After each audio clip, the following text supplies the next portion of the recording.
LED light.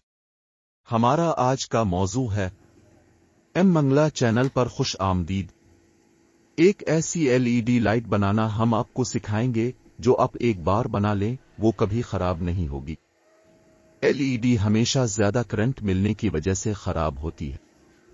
इस circuit में हम 7809 रेगुलेटर आईसी, एक डायोड और 3 वोल्ट की 3 एलईडी इस्तेमाल की गई हैं और ये एलईडी बाथरूम और जहां कम रोशनी की जरूरत होती है इस्तेमाल कर सकते हैं।